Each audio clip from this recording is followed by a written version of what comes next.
Bem-vindos ao canal da Firecoder no YouTube. No final do vídeo, temos um presente para você. Te aguardo lá.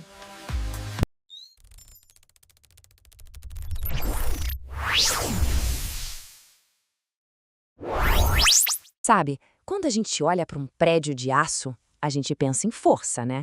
Mas e no meio de um incêndio? O que impede tudo de vir abaixo? Bom, não é mágica, não. É uma ciência bem precisa que mistura tempo e temperatura. E é isso que a gente vai desvendar hoje. Pode parecer uma pergunta meio filosófica, mas a resposta é muito prática. Ela pode ser a diferença entre uma evacuação tranquila e uma tragédia. O segredo todo está em ganhar tempo, em comprar minutos preciosos que salvam vidas. Então vamos montar esse quebra-cabeça. Primeiro, a gente vai entender por que o aço, mesmo sendo tão forte, tem um ponto fraco diante do fogo. Depois, como os engenheiros medem o tempo que uma estrutura precisa sobreviver. Aí, a gente entra numa fórmula que parece complicada, mas que é guardiã da nossa segurança. Vamos ver também quando essa regra toda tem exceções. E, por fim, entender a estratégia geral por trás de tudo isso. Ok, vamos direto ao ponto central do problema. O aço, que é o esqueleto da maioria dos nossos prédios, é um verdadeiro gigante. Mas, como todo gigante, ele tem um calcanhar de Aquiles. E nesse caso, é o calor extremo de um incêndio. Olha, o objetivo da proteção contra incêndio não é deixar o aço à prova de fogo. A meta é outra, muito mais realista. É garantir que ele mantenha sua força, a sua integridade estrutural por um tempo específico. Um tempo que seja suficiente para as pessoas saírem e para os bombeiros poderem trabalhar com segurança. Certo, mas como os engenheiros transformam essa necessidade de tempo em um número concreto, em algo que dá para calcular? É exatamente aqui que a gente entra no universo das normas e dos padrões que definem o que é um prédio seguro. E aqui está a sigla que salva vidas. TRRF. Significa Tempo Requerido de Resistência ao Fogo. Pode pensar nisso como um cronômetro de segurança, que vai de 30 a 120 minutos e que determina por quanto tempo, no mínimo, uma viga ou uma coluna tem que aguentar o tranco no meio do fogo. E esse número não é tirado do nada, viu? Como as próprias normas técnicas brasileiras explicam, esse tempo é calculado de forma super meticulosa. Ele leva em conta o perfil de risco de cada prédio, qual a altura, o tamanho, a área e um ponto fundamental para que aquele edifício é usado. E então, como esse tempo é calculado na prática? Para muitos dos edifícios mais modernos no Brasil, se usa uma ferramenta chamada Método do Tempo Equivalente. Eu sei. Quando a gente bate o olho nessa fórmula da instrução técnica oficial, parece um bicho de 7 cabeças. Mas calma, vamos quebrar ela em partes. Basicamente, cada pedacinho dessa fórmula funciona como uma etapa de uma grande avaliação de risco. A peça mais crítica desse quebra-cabeça todo é o que a gente chama de carga de incêndio. Tenta imaginar tudo que pode queimar dentro de um cômodo: móveis, livros, cortinas, tapetes. A soma de tudo isso é o combustível do incêndio, é a carga de incêndio. E aqui a gente vê o quanto isso é importante. Compara uma casa com uma livraria. De acordo com as tabelas das normas, a livraria tem mais de 3 vezes o potencial de combustível. Na prática, isso significa que a estrutura dela precisa ser projetada para resistir ao fogo por muito mais tempo. Mas a fórmula não é só sobre o que pode queimar. Ela também considera os sistemas de segurança que ajudam a combater o fogo.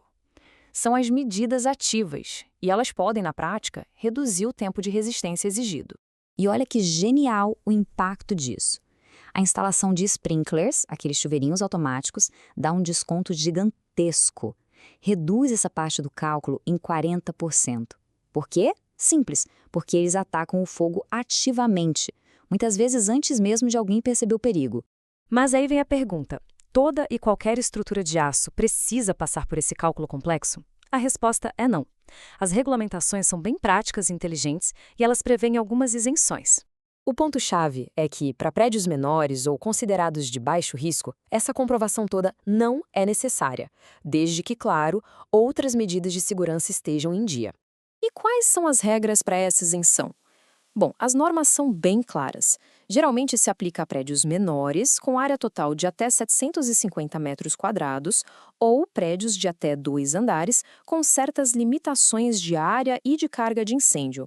E prédios térreos, no geral, também costumam entrar nessa, mas sempre com algumas exceções. As normas também têm umas regras bem específicas e interessantes. Por exemplo, Qualquer prédio térreo, não importa o tamanho ou o que tem dentro, se tiver sprinklers automáticos, ele está isento. Outro caso são garagens abertas, que também têm regras especiais. Agora, um ponto fundamental: essas isenções nunca se aplicam a hospitais, asilos, lugares com pessoas que têm mobilidade reduzida. Nesses locais, a segurança é sempre máxima. Então, depois de tudo isso, qual é a grande lição? A gente percebe que hoje existe uma abordagem muito sofisticada e totalmente baseada em risco para garantir a segurança. A engenharia não tem o objetivo de criar prédios impossíveis à prova de fogo. A meta é garantir que, se um incêndio acontecer, a estrutura se comporte de um jeito previsível, dando tempo para as pessoas saírem. É gerenciar as consequências de forma inteligente. Todo esse processo, na verdade, é uma corrente lógica. Primeiro, você avalia o risco. Segundo, calcula o tempo necessário. Terceiro, projeta a proteção para atender aquele tempo. E, por último, integra tudo isso com os outros sistemas de segurança. As saídas de emergência, os alarmes, a compartimentação, tudo tem que funcionar junto. E é exatamente por isso que esses métodos são tão vitais. Já que cada incêndio é um evento único, imprevisível, eles criam uma abordagem padrão, baseada em ciência, para transformar o caos em um risco que a gente consegue gerenciar. Isso tudo nos deixa com uma reflexão para o futuro, né? Com prédios cada vez mais complexos e materiais inovadores surgindo o tempo todo, como a engenharia vai fazer para se antecipar ao imprevisível?